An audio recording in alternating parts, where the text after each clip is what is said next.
তার কওমকে নিয়ে, তার মান্নাওয়ালাদের নিয়ে ফেরাউন কি চাইছে? এদের এখানে থাকতেও দেবো না, আর এদের যেতেও দেবো না। এরা চলে গেলে আমরা সেটাই করবো, কেন যেতেও দেবো না। এই যে মোকাবিলায় এসছে, আল্লাহ পাক দেখিয়ে দিলেন। যখন সাথীরা মুসা আলাইহিস সালামকে বলছে, ও মুসা, তোমার কথা শুনতে এলাম, এগুলোও মউত, দরিয়ার ওই তুফান, পিছনেও মউত। কেননা সেখানে ফেরাউন তার পুরো রাষ্ট্রীয় শক্তি নিয়ে দাঁড়িয়ে অপেক্ষা করছে। এবার আমাদের কি হবে বলা স্বাভাবিক। নবীজি কি বললেন? ঘাবড়ে যেও না, আমার সঙ্গে কে আছেন? আল্লাহ। ওই মুসলমান চারটে লোক বলছে, বাকিরা কিছু বলছে না। কে আছেন? এই তো আল্লাহ আছেন। এই কথাটা জবানে যেটা বলছি, এইটা দিলে নাও, 24 ঘন্টা এটি ইয়াদ করো, আমার সঙ্গে আল্লাহ আছেন। আমাদের কেউ নেই দুনিয়াতে, কিন্তু কে আছেন? আল্লাহ আছেন। পুরো দুনিয়াতে আমাদের সঙ্গে আল্লাহ আছেন।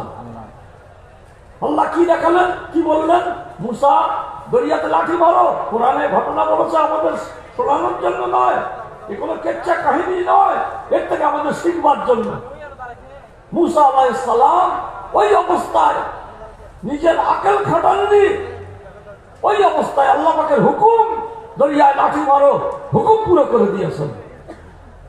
আমাদের সকলের কাজ হবে যে সকল অবস্থায় আমাদের সামনে যে হুকুম রেখে গিয়েছেন, এই হুকুম আমরা যদি পুরো করি, তো মুসা আলাইহিস সালাম আল্লাহ পাকের হুকুম পুরো করেছেন। আল্লাহ পাক কি দেখালেন? বান্দা, তুই যখন আমার হয়ে গিয়েছিস, আমার হুকুমকে পুরো করেছিস, তুই দরিয়াতে লাঠি মার। আমাদের এইসব সাথীরা যদি মামুর হয়ে আমিরের সঙ্গে থাকতো, তো বলতে আমিরের মাথা খারাপ হয়েছে, দরিয়া লাঠি করে কি হবে? আরে কি হবে করে দেখো। করে দেখিয়েছে, দরিয়ায় লাঠি করেছে। আল্লাহ পাক ঠিক করে দিয়েছেন যে ফেরাউন, তুই তোর সেমি ফাইনাল, কোয়ার্টার ফাইনাল সব দেখিয়েছিস, তোর তাকত দেখিয়েছিস, আমি বরদাস্ত করেছি এতদিন। আজ তোর ফাইনাল, তোর তাকতের মোকাবিলায় আমার কুদরত জাহির করবো। দেখ দেখ তুই। আল্লাহ পাক কি দেখালেন? দরিয়ায় মুহূর্তের মধ্যে 12টা গোত্রের জন্য 12টা পথ হয়েছিল। এগুলো কেচ্ছা কাহিনী, গল্প নয়, ইতিহাস। 12টা পথ এরা পার হয়ে গেল, আল্লাহ এদের পার করিয়ে দিল। ফেরাউন এসে মুসা দেখেছিল আল্লাহকে, এরা দেখছে দরিয়ার পথকে, আল্লাহকে দেখছে না। দরিয়ার বারহুল কোরআনের তফসিরের মধ্যে আছে যে ফেরাউনের বাহিনী, ফেরাউন যখন যে হাতির পিঠে উঠে আসছিল, ও জানোয়ার হতে পারে, কিন্তু বুঝে দিয়েছিল যে পথ আমাদের নয়, মান্যওয়ালাদের পথ, এ পথ নাফরমানদের পথ নয়। ও হাতি মেরে দাঁড়িয়ে গিয়েছে। এত মার ওই হাতিকে সেদিন মেরেছিল, ও বাধ্য হয়েছিল আগে বাড়তে। যখন আগে গিয়েছে মধ্যিখানে, ওরা তখন পার হয়েছে। আল্লাহ পাক দরিয়াকে হুকুম করলো, দরিয়া আগের অবস্থায় ফিরে যা। দরিয়া আগের অবস্থায়, সমস্ত দুনিয়ায় যা কিছু আছে সব এক আল্লাহ পাকের হুকুমের অধীন না স্বাধীন? আগুনও আল্লাহ পাকের হুকুমের অধীন, দরিয়াও আল্লাহ পাকের হুকুমের অধীন। মাছ তার পেটের মধ্যে নবীকে দিয়েছে, কিন্তু হজম করতে পারেনি, ও আল্লাহ পাকের হুকুমের অধীন। সকলেই আল্লাহ পাকের হুকুমের অধীন। আমরাও আল্লাহ পাকের হুকুমের অধীন হবো ইনশাআল্লাহ। ওই ডান দিকের সাথীরা কি বলছেন? হবো ইনশাআল্লাহ। আল্লাহ পাকের হুকুম আমরা পুরো কর্মেওয়ালা হবো ইনশাআল্লাহ।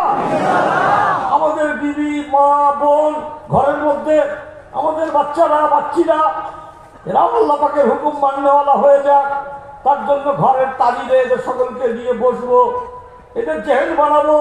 আল্লাহু আকবার, আল্লাহ বড়। কে বড়? আল্লাহ। আল্লাহ বড়, আল্লাহ বড়।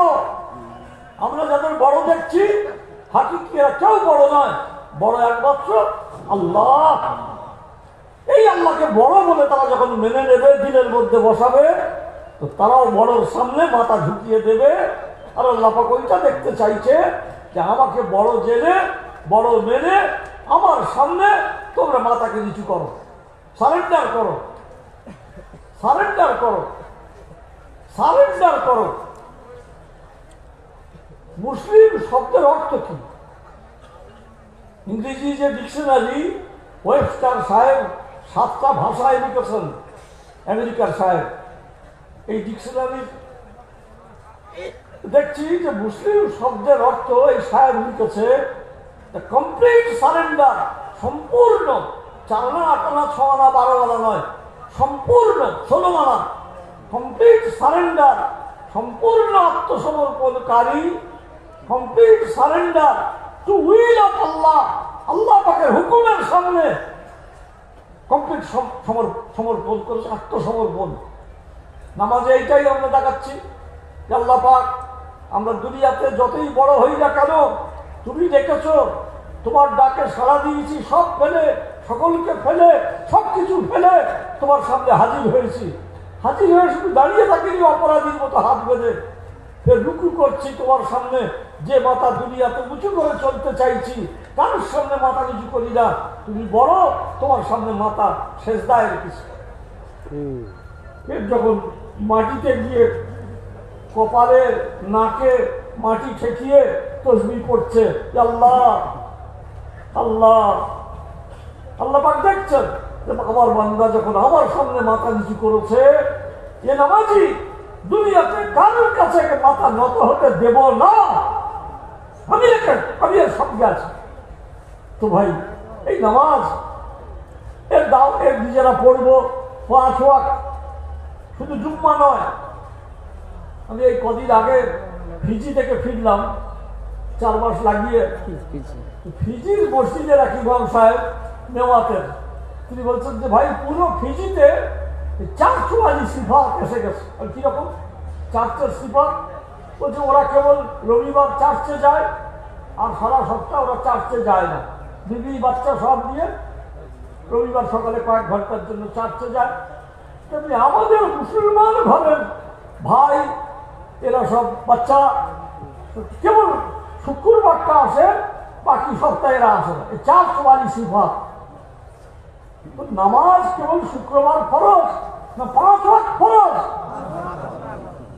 আমরা কি করছি ভেবে দেখি তো। আল্লাহর তরফ থেকে খোঁজখবরি যে নামাজের জন্য ঘর থেকে ওযু করে আসবে, মসজিদের দিকে এগোবে, তার প্রত্যেক পায়ে গোনাহ মাফ হবে, আবার নেকি লিখে দেওয়া হবে। ফিরে এসে এই যে মসজিদে অপেক্ষা করছে নামাজের জন্য, এই অপেক্ষাকারীকে পরিপূর্ণ নামাজের সওয়াব দেওয়া হবে। এই কথার উপরে ইয়াকিন যার থাকবে সে আমল করবে। এই ইয়াকিন যাতে আমাদের মধ্যে আসে, তার জন্যই মেহনত। ইয়াকিনের শক্তি আমাদের চালাবে, পয়সা নয়, ইয়াকিন। সাহাবীরা ইয়াকিন দিয়েছিল যে আমরা আল্লাহর হুকুম মানব। তো ভাই, 2 রাকাত নামাজ, 2 রাকাত নামাজ, বুড়ি মা তার মরা বাচ্চাকে জিন্দা করছে 2 রাকাত নামাজে। সাহাবীর গাধা পড়ে গেছে, অন্যেরা বলছে আমাদের সঙ্গে এসো। যার গাধা পড়েছে বলছে তোরা যা, আমার জন্য তোরা চিন্তা করিস।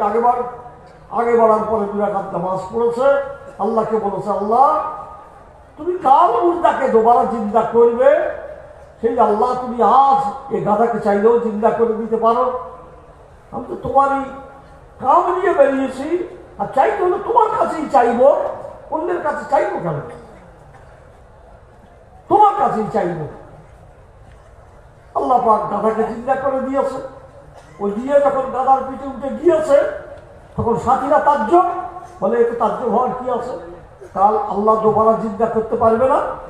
যে আল্লাহ পাক কাল দোবারা জিন্দা করবে, সেই আল্লাহ আজ এই মরা গাধাকে দোবারা জিন্দা করেছে, এতে তাজ্জব হওয়ার কি আছে? তো ওই আল্লাহ দেখিয়ে দেবে নামাজির সামনে, দেখিয়ে দেবে 2 রাকাত নামাজ। তো ভাই, আজ আমরা যে মেহনত করছি, এই মেহনতের দ্বারা আমরা কি চাইছি?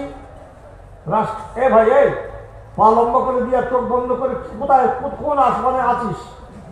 এ বাবাজি জিজ্ঞেস কর, মালগুলো আমাদের কি চামড়া পাচ্ছে। আমার কথার দিকে ধ্যান দাও ভাই। 2 রাকাত নামাজ আজ এত মেহনত করার পরে আপনারা নিজেদেরকে বুকে হাত দিয়ে জিজ্ঞেস করুন, আমাদের ঘরে যে কজন এক হাঁড়ির রান্না খাচ্ছে, 8 জন 10 জন সাবালক সাবালিকা, তার মধ্যে নামাজি বেশি না বেনামাজি বেশি? বেনামাজি বেশি। আপনারা সামনে পড়েছেন, কি করবেন? আমি হাঁটছি, আপনারা বলছেন ডায়ে বাঁয়ে সামনে পিছনের লোক কি বলছে? নামাজি বেশি না বেনামাজি বেশি? বেনামাজি বেশি হলে তার ফলটা কি হবে? ফল ভালো হবে না, ফল ভালো হবে না।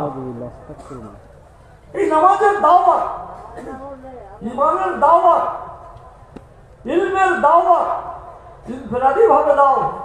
বিবিকে দাও, বাচ্চাকে দাও, ভাইকে দাও, আত্মীয়কে দাও, যে দোকানে যাচ্ছ সে দোকানদারকে দাও, দর্জির দোকানে গিয়েছো দর্জিওয়ালাকে দাও, গোশের দোকানে গিয়েছো গোশওয়ালাকে দাও।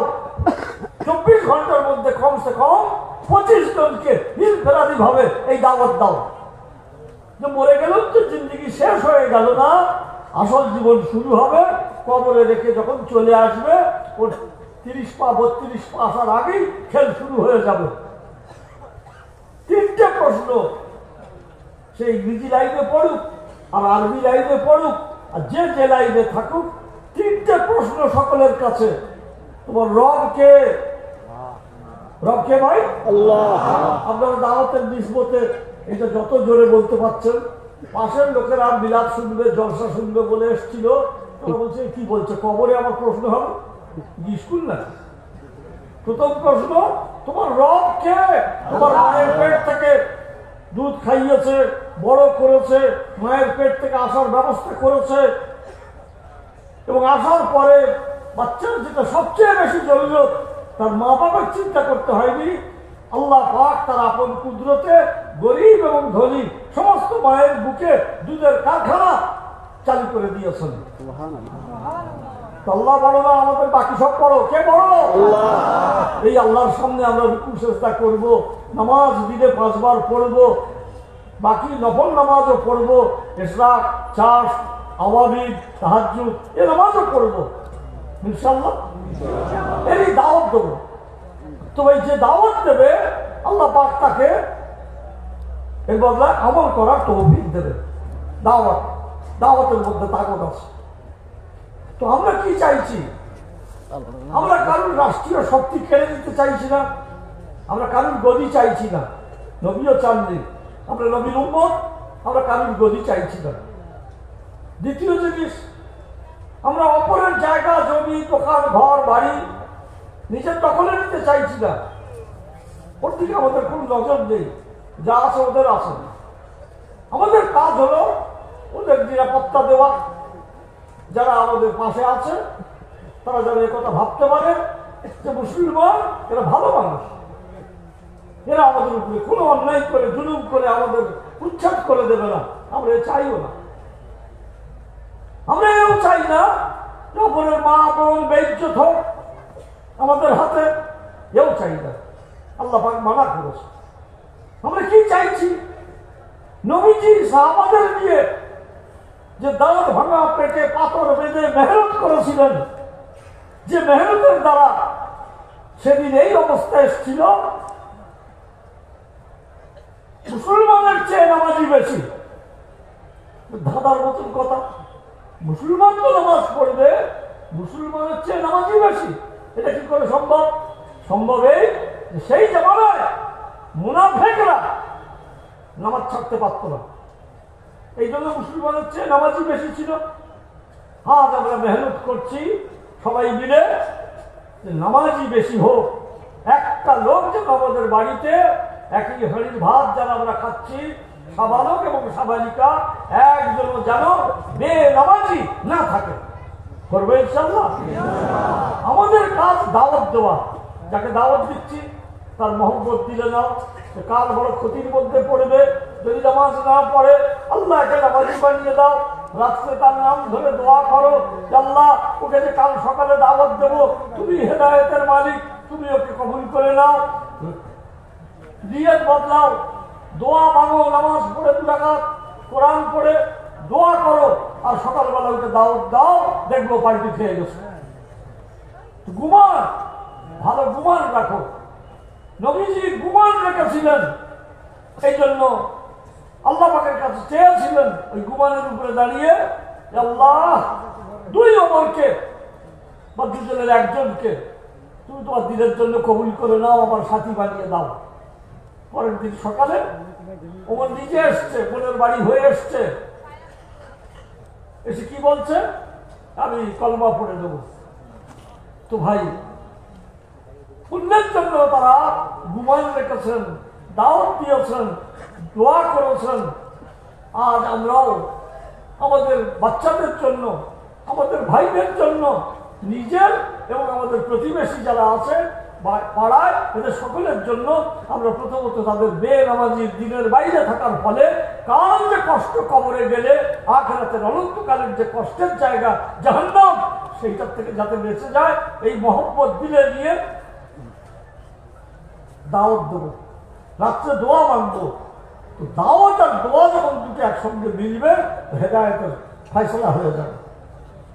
এই জন্য ভাই শুধু মেহনতে হবে না, মেহনতটা জান থাকা দরকার।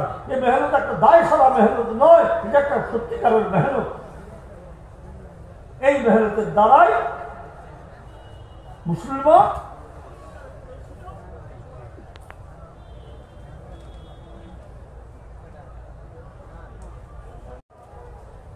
নবীর হাদিস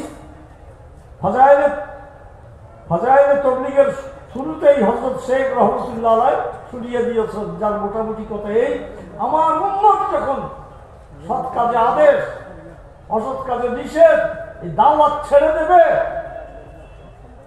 তো তার ফল কি হবে? তার ফল কি হবে? আরে আমরা তো সব তাবলীগের লোক, কেতাব গোমরা হয়ে যাবে। এই কোন কেতাব পড়ছে? কেতাবের সঙ্গে যদি যোগ না থাকে, তাহলে কার সঙ্গে যোগ রাখবে? খবরের কাগজের সঙ্গে, টিভির সঙ্গে যোগ রাখলে কেতাব পড়ো। আমার উম্মত যখন দাওয়াত, সৎ কাজে আদেশ, অসৎ কাজে নিষেধ ছেড়ে দেবে, আর তারপরে বলছে আমার উম্মত যখন আপোষে গালি গুরুজ করবে, এর পরিণতি কি? দূরে সরে যাবে ওহির বরকত থেকে। ফের পাকটা কি বলছেন? আল্লাহ পাক এদের উপরে জালেম বাদশা নিয়োগ করে দেবে। ভোটের দ্বারা হবে না, আল্লাহ ফয়সালা করে রেখেছে যে জাতির উপরে জালেম বাদশা নিয়োগ করে দেবো। ফের কি বলছে? যে সে তোমাদের বড়দের উপরে কোনো ইজ্জত রাখবে না, আর তোমাদের ছোটদের উপরে কোনো রহম করবে না। যে নামাজ ছেড়ে দিলে এতগুলো জিনিস আসবে, সেই নামাজ শুরু করে দিলে সব জিনিস বলা হটে যাবে, আল্লাহ হটিয়ে দেবে। তো ভাই 3টে কাজ যখন মহল্লাবাসী করবে, একে অপরের সঙ্গে আল্লাহর জন্য মিলবে, আল্লাহর মহব্বতে আল্লাহর জন্য মিলবে, আর একে অপরকে দাওয়াত দেবে, আর শেষ রাত্রে উঠে দোয়া আস্তে খাওয়ার কান্নাকাটি করবে, এই আমল যখন চালু করবে, আল্লাহ পাক আসমানের বালাকে আসমানে রুখে দেবে, জমিনের বালাকে জমিনে পুঁতে দেবে। তো ভাই এই আমল ছেড়ে দিলে আসমানের দরজা খুলে যাবে, আসমানের বালা রুকে যাবে না, আমাদের ঘাড়ের উপরে এসে পড়বে। তো ভাই মসজিদ আবার যারাই করবে, তারা করার পরে দেখবে তাদের জমিতে বরকত, ব্যবসাতে বরকত, সব জায়গায় বরকত। যারা দিনকে হেফাজত করবে, আল্লাহ তাদের দুনিয়াতে এবং আখিরাতে হেফাজত করবে। কে হেফাজত করবে? আল্লাহর চেয়ে বড় আর কেউ আছে? আল্লাহ যদি আমাদের হেফাজত করে, তো কারণ কোনো সাহায্য আর দরকার হবে না, আল্লাহ হেফাজত করবে। তো ভাই এই মেহনত, চাঁদা পয়সা কিচ্ছু চাওয়া হচ্ছে না নামাজ জীবনে। 4 মাস চিল্লা 3 দিন, এই যে মেহনত, কেন? এই ইয়াকিন আসবে, এই ইয়াকিন আল্লাহ বলেছেন, রসুল বলেছেন, এই কথাগুলো ইয়াকিন আসবে। ইয়াকিন যখন আসবে, এই জীবনের গাড়ি ইয়াকিনের রাস্তায় চলবে। ভালো ইয়াকিন হলে ভালো রাস্তায়, মন্দ ইয়াকিন হলে মন্দ রাস্তায়। ভালোর ফল ভালো হবে, মন্দের ফল ভালো হবে, মন্দ হবে। আমরা সব ভালো হব, আর সকলে যাতে ভালো হয় তার জন্য দোয়া মানবো, আর দাওয়াত দেবো দিনে ইনশাআল্লাহ। সাবত করবো। তবলিগ কোনো খেল নয়, তবলিগ একটা মেহনত। সারা দুনিয়াতে সব জায়গাতে এ মেহনত আল্লাহ পাক আপন কুদরতে চালু করে দিয়েছে। তো ভাবতে পারবেন ফিজি এমন একটা জায়গা, পৃথিবীর শেষ কোন একটা, দক্ষিণ আর পূর্ব এই কোনার পরে আর কোনো মাটি নেই, পানি আর পানি দরিয়া। এই জায়গাতেও প্রথম সূর্য উঠছে, এই জায়গাতেও দাওয়াতের মেহনত চলছে। আমরা সেখানে গিয়ে দেখলো যে সেখানকার লোক মসজিদ আবাদকারী কিরকম সব কাজের মধ্যে মসজিদের মেহনতে জুড়ে গিয়েছে। সারা দুনিয়াতে এই মেহনত চলছে ভাই, আমরাও মেহনতের সঙ্গে জুড়বো। এই এখন একটা মেহনত, নবীওয়ালা মেহনত। এর জন্য ভাই ইনফিরাদি দাও, ইস্তেমাই দাও ইনশাল্লাহ। কোরআন যারা পড়তে জানি তারা রোজানা কোরআনের দেখবো, পড়বো ইনশাল্লাহ। বাড়িতে মা বোনেরা যারা কোরআন শেখেনি তাদেরকেও রাত্রে দিয়ে বসে একটা করে আয়াত আমরা ঠিক করে দেবো। 2 রাকাত নামাজ যাতে ঠিক হয়। যদি 2 রাকাত নামাজ ঠিক হওয়ার মানে হলো দুনিয়া আখিরাতের সমস্ত ভালাই পেয়ে গেল। আল্লাহ শুকর, এখন মহিলা মাদ্রাসায় অনেক মেয়েরা তারা অনেক দূর এগিয়ে গিয়েছে, তাদের দিয়ে ঘরে যদি আমরা মা বোনেদের স্কুল খুলে দিই অনেক কিছু শিখে দেবে। বাচ্চাদের যদি আমরা বক্তব্যে পাঠিয়ে দিই, যে বাচ্চাগুলো এও অনেক কিছু শিখে নেবে, এদের মধ্যে দিন আসবে। আল্লাহ পাক কোরআনে কি বলছে? দিন যদি কারোর জীবনে না আসে, ও ভাই আল্লাহ পাক কোরআন, এই ভাই প্যান্ডেলের আলো জ্বালিয়ে দাও না,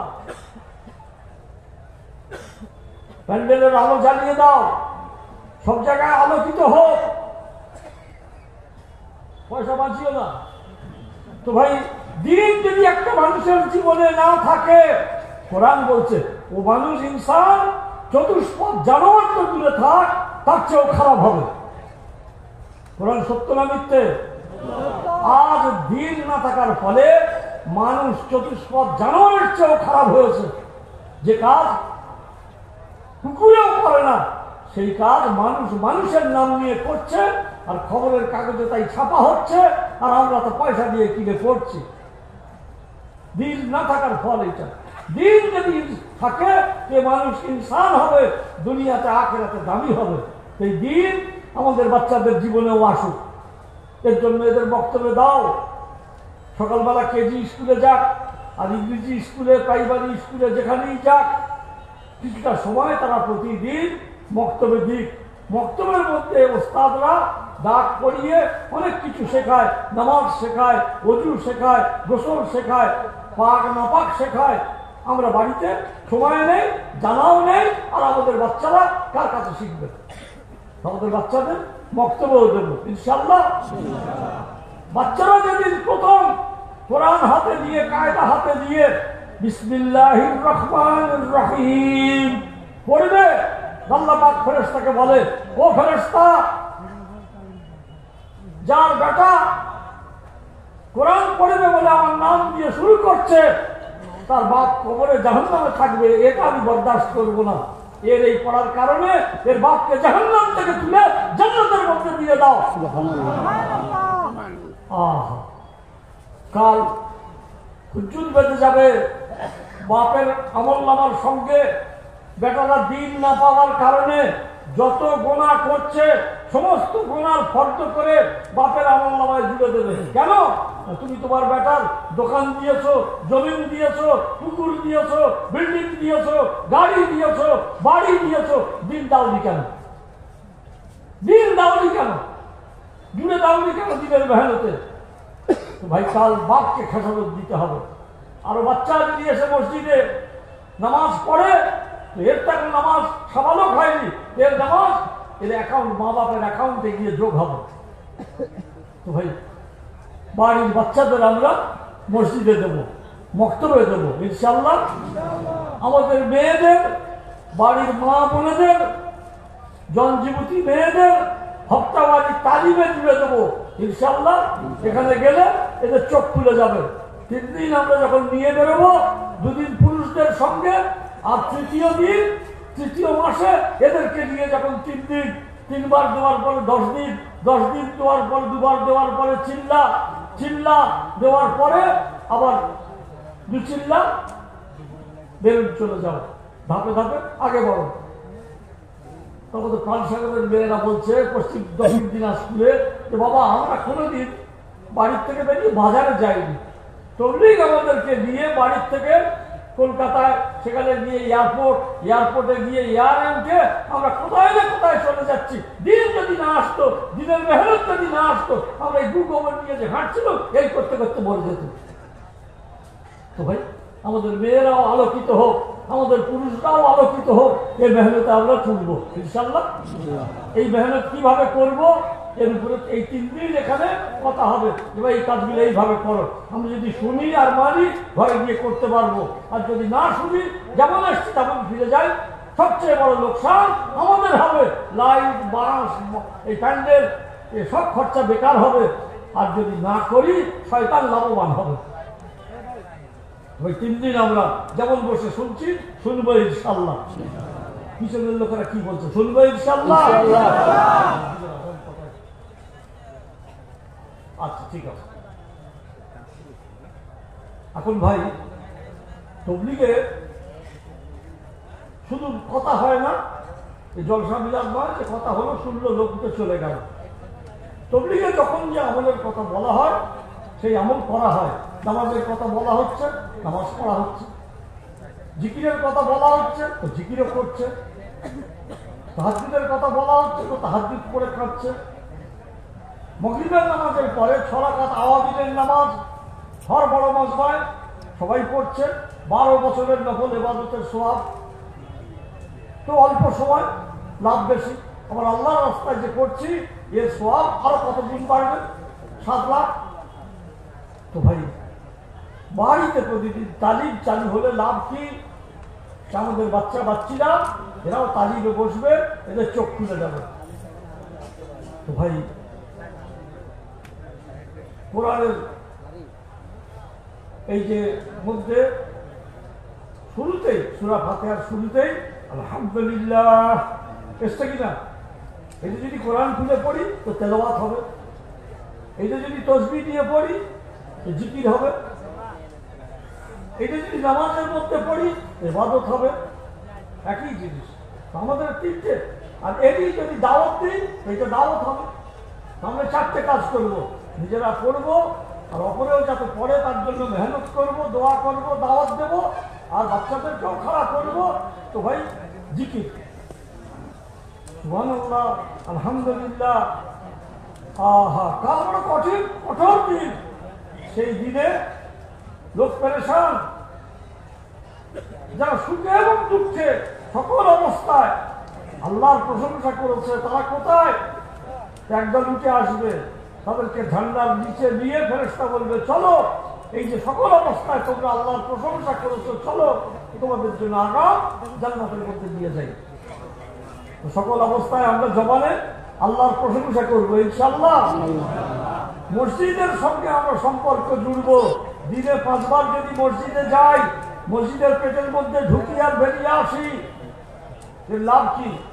কাল হাসরের ময়দানে হযরতজি বলছেন কাল হাসরের ময়দানে সমস্ত মসজিদ জমা হবে এবং সমস্ত মসজিদের মা বাইতুল্লাহ জমা হবে। আল্লাহ পাক যখন বলবে যে যাও তোমরা আগে চলে যাও জান্নাতের মধ্যে, আর মাটিতে থেকো না, ওরা বলবে দুনিয়াতে যারা দিনে 5 বার আমাদের পেটের মধ্যে এসেছিল আর বেরিয়ে গিয়েছিল তাদের নিয়ে আমরা যাবো। আল্লাহ পাক বলবে ঠিক আছে নাও। তো কাল গেটে কিরকম মেশিন বসবে যে যারা 5 ওয়াক্ত মসজিদে ঢুকেছে বেরিয়েছে তাদেরকে মসজিদের মধ্যে জায়গা দেবে, আর মসজিদেরকে নিয়ে সেটা কোথায় যাবে? জান্নাতে। তাহলে দুনিয়াতে যদি মসজিদের পেটে ঢুকি, তার মসজিদের পেটে ঢুকে আমরা জান্নাতের পেটের মধ্যে ঢুকে যেতে পারবো। সবাই সকলে যদি জান্নাতে যায় আমাদের লোকসান হবে। আমরা সকলকে মসজিদ মুখী করবো, আল্লাহ মুখী করবো, জিকির মুখী করবো ইনশাআল্লাহ। তেলাওয়াত ও জিকির, তাসবিহাত ও জিকির, দাওয়াত দেওয়াও জিকির। এই জন্য দাওয়াতের ময়দানে গিয়ে মুতাকাল্লিমের কথা শোনা, নিজের জিকির বন্ধ করে, এটার গুরুত্ব বেশি। তো ভাই এদের জন্য কত সওয়াব। দাওয়াত ইজতিমাই ভাবে ইনফিরাদি ভাবে দেব। এবং দাওয়াত আর দোয়া এটাও আমাদের হাতিয়ার, দোয়াও আমরা করব ইনশাআল্লাহ। তাহাজ্জুদে উঠে যদি দোয়া করি তো শেষ রাত্রে আল্লাহ পাক শেষ আসমানে এসে ডাকছে, তোমরা কে কি চাইছো চেয়ে নাও, আমি দেনেওয়ালা দেওয়ার জন্য অপেক্ষা করছি। আমরা তখন পাশ ফিরে শুচ্ছি। মুমিন জেগে নামাজ পড়বে, 2 রাকাত কাঁদবে, চেয়ে নেবে। আর বেঈমান ঘুমাবে, লেপটা পায়ের তলায় পড়ে গেছে, ছেড়ে দিয়ে ফের আবার ঘুমাবে। তো ভাই নিজেদের লাইফ স্টাইল বদলে দিই, যে কাজ করবো নবীর সুন্নাত তরিকা মেনে করবো ইনশাআল্লাহ। এইটা দাওয়াত দেবো ইনশাআল্লাহ। আল্লাহ পাক কোরআনে কি বলছেন? হে নবী আপনি বলে দিন। নবীজি বললেন তোমরা আমার ইত্তেবা করবে। আল্লাহ পাক সঙ্গে সঙ্গে বললেন তাহলে আমি আল্লাহ তোমাদের ভালোবাসবো, আমি আল্লাহ তোমাদের গুনাহ মাফ করে দেবো। কেন? নবীর উম্মত আমরা নবীর সুন্নাতকে আঁকড়ে ধরেছি। আল্লাহ পাক কোরআনে কি বলছেন? তোমরা ঈমানের রশিকে মজবুত করে ধরো। যেটা ধরো না সেটা তার বলেনি। ঈমানের রশিকে মজবুত করে ধরো, আর তোমরা পরস্পরের থেকে আলাদা হয়ে যাও না, বিচ্ছিন্ন হয়ে যাও না। এটা বিচ্ছিন্ন করে দেওয়ার জন্যই তো এতগুলো মেহনত চালাচ্ছে, আর তাবলীগটাকে বন্ধ করতে চাইছে। সারা দুনিয়াতে আজ এই দাওয়াতের নামে কিরকম মানুষ জমা হচ্ছে আর শুনছে। ত্রিপুরাতে এত সাথী একসঙ্গে আসবে, সকালেই প্যান্ডেল বাড়াতে হচ্ছে। কাল রাত্রে দেখেছে যে আজ থেকে ইজতেমা, আজ থেকে শুরু, এত লোক এসে গিয়েছে প্যান্ডেল বাড়ানো, রাতের মধ্যেই প্যান্ডেল বাড়িয়েছে। ফের তারা নিয়ে রেখেছে আরো যদি আসে ওই রাত্রি, আজ রাত্রেই বাড়িয়ে দেবে। তো ভাই আমরা কোরআনমুখী হই, আল্লাহমুখী হই, আখিরাতমুখী হই, আমরা ভালো মানুষ হই। আমরা কারণ খারাপ করতে চাই না, সকলের ভালো হোক এটাই আমরা চাইছি। এরই দাওয়াত দেবো, আখলাক পেশ করবো সকলের সামনে ইনশাআল্লাহ। আখলাক যখন দেখবে তারা, তো ভালো আর মন্দর বিচার করতে পারবে। আমাদের আখলাক তারা বিচার করতে পারবে যারা ভালো মানুষ। তো আমরা রাস্তায়, ঘরে এবং বাইরে আমরা সকলের সামনে ভালো আমলের নমুনা পেশকারী হতে পারবো ইনশাআল্লাহ। এখন ভাই যাদের পকেটে তসবিহ আছে, তসবিটা পকেটে দম বন্ধ হচ্ছে, ওটা বাইরে দিন, পকেটে হাত দিয়ে ওটা বাইরে দিন। দিয়ে যাদের নেই তারা আঙুলগুলি 100 বার তিসরি কলমা কি পড়বো? সুবহানাল্লাহ বলুন, সুবহানাল্লাহ, আলহামদুলিল্লাহ, লা ইলাহা ইল্লাল্লাহ, আল্লাহু আকবার 100 বার পড়বো। 100 বার দরুদ শরীফ পড়বো, আর 100 বার আস্তাগফার পড়বো। এই 300 বার 10 মিনিট আপনাদের সময় লাগবে। এই 10টা মিনিট যদি তসবিহ পড়ি, এই তসবিহ কালকে লাভ দেবে দুনিয়াতে এবং আখিরাতে। তসবিহ লাভ দেবে, যে আল্লাহর স্মরণকারী হবে, আল্লাহ তার স্মরণ করবে, আর আল্লাহ যার স্মরণ করবে সে সৌভাগ্যবান, যে আল্লাহ যখন স্মরণ করছে নিশ্চয়ই আমার জন্য কিছু ভালো হবে। আমরা আল্লাহর স্মরণকারী হই। তসবিহ বার করে পড়তে থাকি ভাই। যাদের অজু নেই তারা তো অজু করবো, অজু করেই নামাজ পড়বো, তসবিহ পড়ে যাই।